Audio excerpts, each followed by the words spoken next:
Hi everyone, it's Brianna and welcome back to my channel. Today I'm going to be doing the mid-year book freakout tag, which is super exciting. I've never done it before, but I've watched so many booktubers do it. It's always super fun to watch. I am really nosy about what other people are reading, and I'm sure you guys are too. So there are a ton of books that I have read this year that I'm super excited to talk about. I have read 40 books this year, which is the most I've read probably since I was like 15, so I'm really happy about that. I found a lot of 5-star reads, a couple of 1-star reads, but we won't be talking about those probably, and I can't wait to get started, so let's go.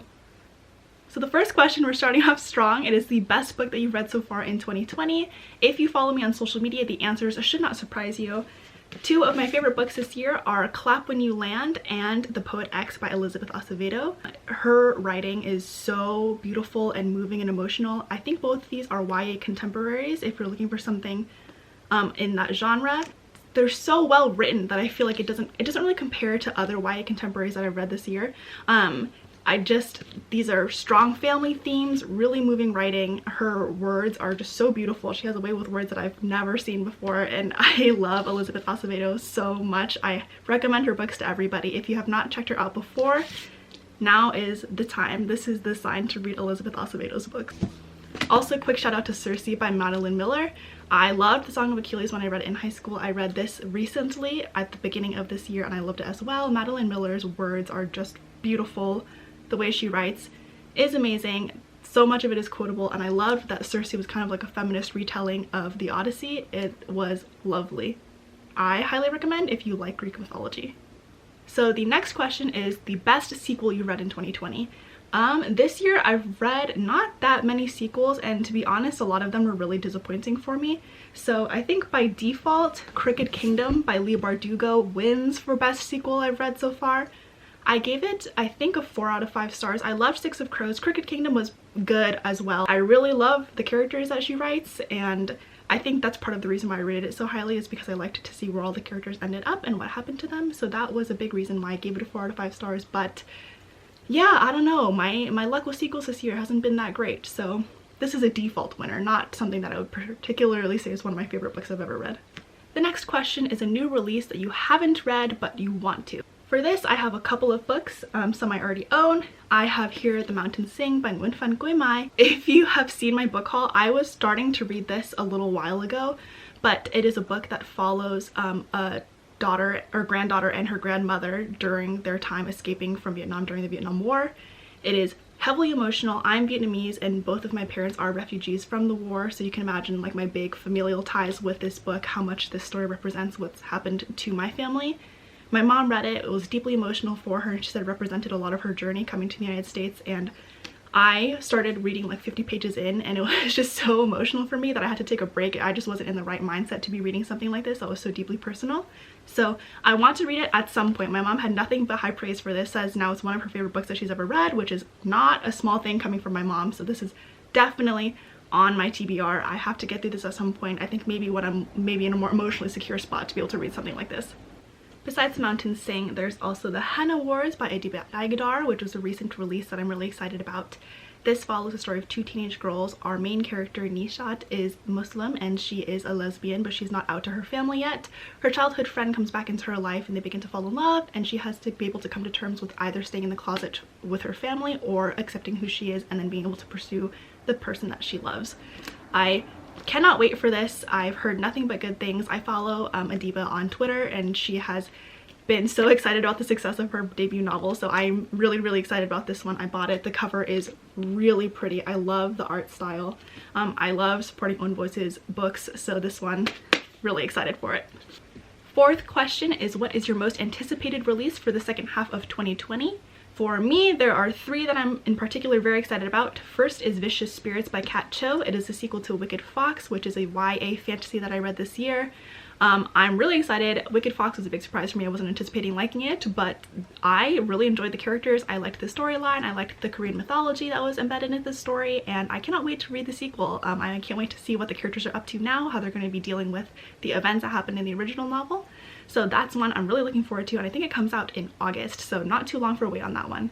Next is Girl, Serpent, Thorn by Melissa Bashardoust. I'm not sure which one's correct, but that book is coming out I think in July, so really soon, and it follows the story of a young girl who I believe is poisonous to the touch, so she has to be locked away in her castle by herself, and then it comes to be her brother's wedding, and then she has to make a choice about whether or not to come out into the public and risk killing people or staying by herself lonely for the rest of her life. And the cover is beautiful. I'll put it right here for you guys to see. It is so gorgeous, and I believe the publishers are doing like a free poster if you purchase the book and pre-order it, so that might be something that I do. But I'll do it in secret so I don't get shamed for buying books even though I said I wasn't going to. We'll see. I'm really excited about that one. And the third book that I'm most anticipating being released this year is These Violent Delights by Chloe Gong. It is a retelling of Shakespeare's Romeo and Juliet set in Shanghai, and there's mafia and gang related activities, and that's what the Romeo and Juliet setting is around. It's two rival gangs, and I'm so excited. I've been following Chloe on Twitter as well. It's a release that I'm really anticipating. A lot of people received ARCs, had rated it super highly, so I cannot wait. I also love Shakespeare retelling, so I think this is gonna be right up my alley. So really excited. I just noticed that all three of those are YA fantasy, but that is my favorite genre, so what are we gonna do about that? Nothing. We're gonna keep reading YA fantasy until I die. I'm super excited. Those three, if you guys are excited for those two, please let me know so I can have someone to geek out about it with. 5 is what was your biggest disappointment of the year? I have a couple for these. There are a couple books that I did give a 1 star, but those aren't books that I necessarily was anticipating loving. So I wouldn't say it was a disappointment because I came in with either no expectations or already low expectations, so then I wasn't disappointed by it. But there were books that I went in expecting a lot and then was disappointed. First of which is Arch Enemies by Marissa Meyer. I had read Renegades and I had loved it. It was one of the first books that I read this year, and it made me kind of fall in love with reading again. It was just so quick to get through, and I really liked the characters and the storyline. Once I got to the second book, I did not like it. I feel like the story had so much potential to have like political intrigue and maybe some spy work, and instead it was just this really awkward love story between the two main characters, Adrian and Nova, and I was not interested in anything that was going on. And frankly, after reading Renegades and really being excited and hyped up for the next book, reading something that was just so slow and so inconsequential, I felt like, to the story was a huge bummer and a huge disappointment. So that was a big one for me that I was hoping would be a 4 or 5 star, and I think I ended up giving it 2 stars. The other book that was a big disappointment for me is Ready Player One. I had read this book I think around when it first came out. I want to say when I was like 14 or 15, and I loved it at the time. I was obsessed with the 80s references. I loved that it was set in like a video game, and I saw myself in the main character Wade because I was like, oh, I'm also like super nerdy, and I feel like I'm kind of left out in a lot of friend groups, and I feel like I'm more comfortable online than I am in person, etc, etc. And then I read it again recently. This is almost a decade later, and I was like, what the hell is this? The book, I feel like, if you don't know somehow what Ready Player One is about, it follows a character named Wade something, and he is a teenager living in this like post-apocalyptic United States of America where climate change has wrecked the planet, and a lot of people are now living in poverty. And now what happens is this multi-billionaire creator of this thing called the Oasis, which is this online VR world, has died, and he has no heirs, so he leaves his billion-dollar fortune to whoever completes this game challenge scavenger hunt thing within his VR virtual reality world. And super exciting premise, right? I read it again and I did not like it. I feel like the premise was so underutilized, and most of the book is just shoved in 80s references.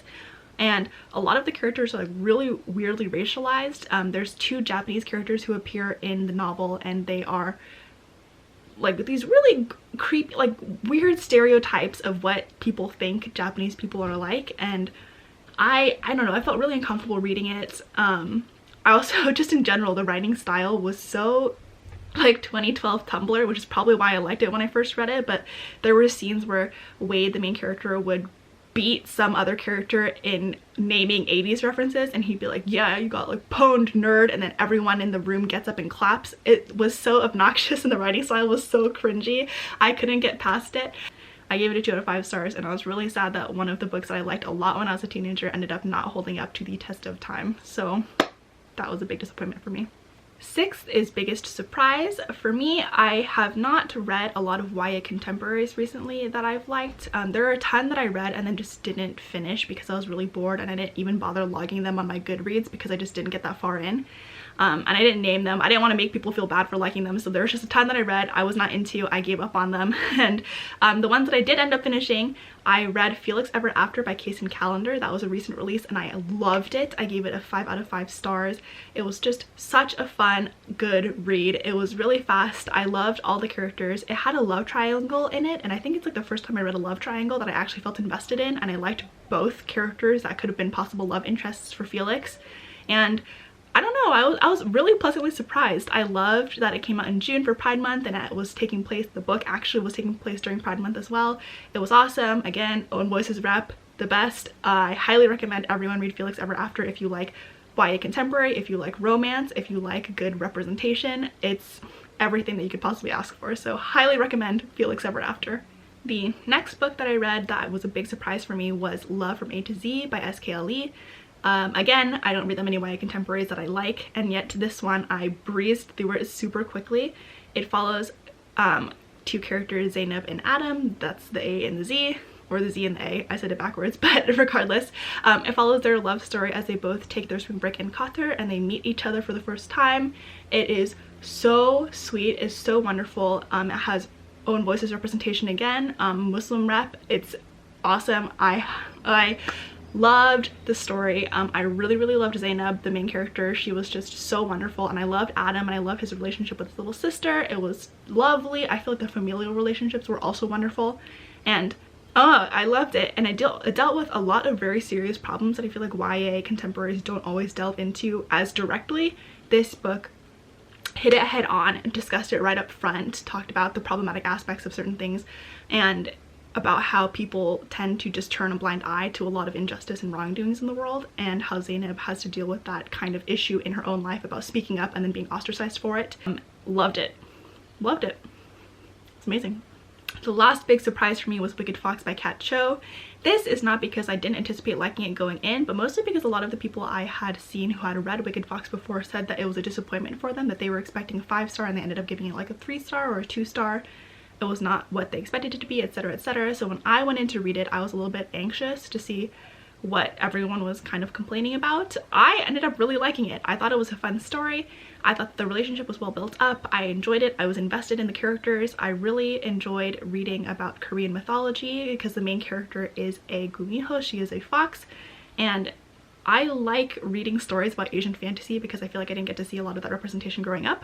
So this was a really fun read for me. Again, I said Vicious Spirits, the sequel to Wicked Fox, is one of my most anticipated releases of the year, and I stand by that. I really liked Wicked Fox. If you like Korean dramas and you like the romance, the fantasy, the drama aspects of it all, and like the little tropes, I think this book could be really fun for you.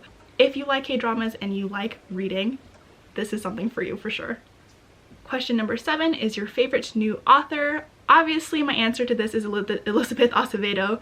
She is not a new author like just recently published, but she's a new author to me. I hadn't read her works before. I have read now 2 of her 3 published novels, and I am obsessed with her. I can't wait to read With the Fire on High. I do own it, so I'm super looking forward to it. I just love her way with words. I love the way that she writes familial relationships. I think it's just so beautiful the way that she writes them, because I get so deeply attached to the characters, not in a way where like I think about them as a separate entity, but I feel like I am them. Like I'm transported into the story and I feel everything that that character is feeling, and I think that type of writing, to be able to do that, is just so magical. I love her writing. Anything that she ever publishes from now on, I'm just gonna buy it. I don't need to know. I need no information. It could be something completely random that she's never written before, and I will buy it because I just trust her now. I trust her to wreck me emotionally and to take me places that I have not been before. I love her. I cannot recommend Elizabeth Acevedo enough. Please read her books if you have not already. Question 8 is your newest fictional crush. Personally, I don't really have crushes on fictional characters that much anymore in novels. In anime, I definitely do, and in movies, but in books, I don't tend to, mostly because I read a lot of YA and the characters are all teenagers, and I have no interest in that as a concept. So I don't really think there's anyone this year that I've read that I really am crushing on. But I guess in terms of like not a romantic crush, but just like I'm like whenever the characters showed up, I really thought Ji-hoon from Wicked Fox was adorable. I loved him. Whenever something bad happened to him, I felt so sad and I felt so stressed for him, and I just wanted him to be happy. Same with Felix from Felix Ever After. All I wanted was just to protect these characters and just hope that everything turned out okay for them. I love them a lot. No fictional romantic crushes, but those ones are the ones that I feel like I thought about the most while I was reading the books. Number 9 question is who is your newest favorite character? For me, I would say it's probably Zainab from Love from A to Z. Again, I mentioned this before, but I saw so much of myself in her. I really understood her thought processes. I understood every time that she got angry, that she got upset.